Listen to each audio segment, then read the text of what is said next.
as this is the last parliamentary day, I think, and then they make a break for a couple of weeks. It's a day on which the Treaty Principles Bill is meant to die in a ditch today. And can I say, what a shame. The issues won't go away. Tama Potaka seeking to, the Māori Affairs or Māori Development Minister, National Party, seeking to suggest that it's going to be burial day today for the Treaty Principles Bill. Listen, I don't understand the position of the National Party. I have to be honest with you on the Treaty Principles Bill. I sort of get New Zealand firsts. It is, well, we can think of doing this a better way, simply by removing references to the Treaty of Waitangi from all legislation. So we're going to sort of take the more direct route, if you like. But I do not understand the position of the National Party, which really created the problem in many ways for themselves. Aided and exacerbated by Liberal ministers, particularly Finlayson and Power, who signed New Zealand up to anything to the United Nations Declaration of the Rights of Indigenous People, remember that, through to treaty settlements and that were, can I just say, exceedingly generous. But also Chris Finlayson was the ominence gris, I think is the proper word, within the National Party machine, essentially always making sure that Māori interests were not simply protected, but promoted, often at variance with logic, and also, I would have thought, good governance and democracy. But there you go, that's probably why he's ending up as their primary legal representative in the case that Ngāi Tahu are taking to the High Court, which has finished now, and will now, according to the judge as she left the courtroom, I think yesterday or the day before, said it'll take months before she comes back with the judgment. I would suspect, listen, just quietly on that particular judgment will be such that it may require legislation, because what Ngāi Tahu are seeking is, and this is the tribe that looks after, well, has, if you like, an indigenous interest in much of the South Island. What they are seeking is nothing lesser than a direct input, in fact, a controlling interest in the way in which water is used and utilised in the South Island. Now, just think about that for a moment. The basic premise of this argument that Ngāi Tahu are running is thus, that if, well, as a result of the intensification of agriculture in the South Island, particularly, it has to be said, in Canterbury and in Southland, the move from traditional meat and wool farming, if you like, into dairy, and thus the increased use of fertilizers and nutrients and stuff like that, and that waterways in the South Island have degraded significantly over the last 20, 30, 40 years, which in some areas is incontrovertible, in other areas isn't. But yes, there is an issue with obviously degrading waterways throughout New Zealand, not just in the South Island. But that's not what Ngāi Tahu are saying. They're saying, well, as a result of that, we can't rely upon you. That would seem to be everybody, including not just regional councils, but obviously the government as well, to look after them. We will. Now, the problem with Ngāi Tahu's case, can I say, is that they are one of the largest dairy farms, one of the largest dairy farmers in the South Island.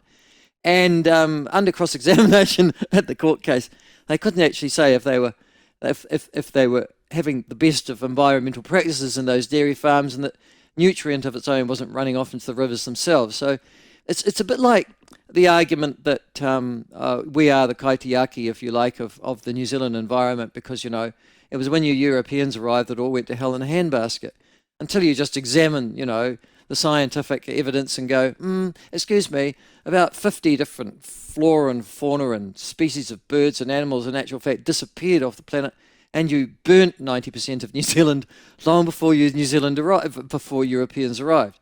You know, it's just this sort of disconnect with history that seems so redolent in certain courses. Well, in actual fact, it didn't happen. They weren't disconnecting from history, Ngāi Tahu. In this particular case, they were disconnecting from the present day by suggesting that dairy farming was the primary problem and the primary pollutant in the South Island, and particularly in the areas that they were suggesting, and were in actual fact in the pollution themselves involved. So can I just say that there's a good reason, just of itself, I would have thought, to say you've got to be joking. You've identified the problem. You've suggested that this is these are the issues, and yet you're part of it yourself, but you want to take over. Thanks very much. I think at the end of the day, Ngāi Tahu are a bunch of grifters. I have very little, and they are people who push. And I listen. I was sitting on the Maori Affairs Select Committee when Tipene O'Regan, as he was then known, now he's Tipene O'Regan, isn't he?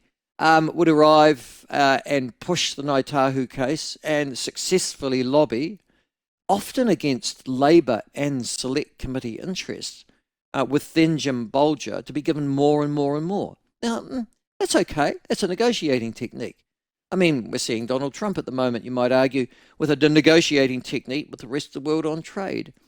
He's disrupting the trade process to get the maximum advantage for the United States of America. It's a strategy. And so I have no difficulty. In fact, I shouldn't use the word grifter. That's wrong, actually. It is just a strong negotiating tactic that Ngāi Tahu have been using for, over 30, 40, almost 40 years now. And successfully so. They've accumulated. They're a $2 billion company. They are probably the most successful of all of iwi in terms of turning their settlement into gold. Their investments, their strategies, their business acumen. No, it's not fair to call them grifters. No, I'm going to take that back completely. So they've gone to the court to try and again lever a particular advantage out of the court system. And they've gone to the right place when you think about it. They went to the Regional Council, couldn't get something out of them. They got 2 seats on the Canterbury Regional Council, I think, by legislation. But as they pointed out, that doesn't give them decision-making authority. They've been to the government, successive governments, and got nowhere really with them either. So they've gone to the one place where they've identified, and this is the important point of this, they've identified as the weak point of the democratic system. And the weak point of the democratic system are the courts, and the judges, the High Court judges and the Court of Appeal. They've identified that as the place to push. Don't be surprised if the female judge, what's her name, Harland, comes back with a judgment in their favour. Don't be surprised if the government looking at that go, because every other iwi in New Zealand, every other tribe is looking at this Ngāi Tahu case in the South Island, can I say, and going, wait, Ngāi Tahu's opening the door. And I'll tell you what, if the door's pushed open by a judicial decision, there'll be 70 or 80 other iwi in the High Court themselves citing the Ngāi Tahu precedent, and they'll be on their own as well. And we will lose control of water to one particular ethnic group in this country, whose major claim to fame is that, well, they got here first. You see, it's that whole we got here first mentality that I've got problems with, actually. The concept that indigeneity gives you certain rights, responsibilities, certain rewards. It runs against the very simple concept that if you're a New Zealand citizen, no matter if you arrived 2 years ago, or you arrived 200 years ago, or you arrived 1,200 years ago, well, it's not 1,200, it's 800, isn't it? It doesn't matter how long you've been here.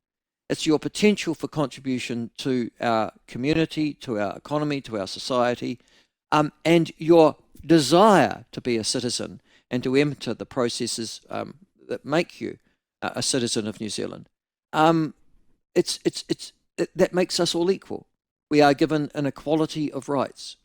And so my problem has always been with the indigeneity argument, with the concept of a treaty signed in 1840, which just seems absurd now to think that you're straitjacketing development in the 21st century based upon some rat-nibbled document that goes back 180 odd years at a time when, can I just say, Maori civilization wasn't a civilization and they were dealing with the largest empire in the history of the world. Good luck.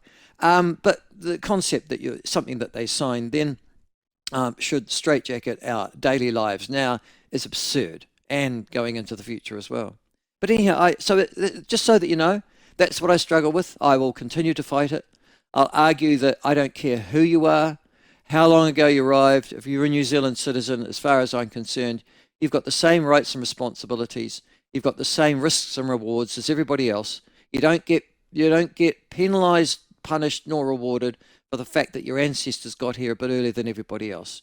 Of course, the High Court, I'm sure, listen, and don't be surprised, comes back with a different decision. All right, so the shifting sands of the Ngāi Tahu case and their consequence upon New Zealand.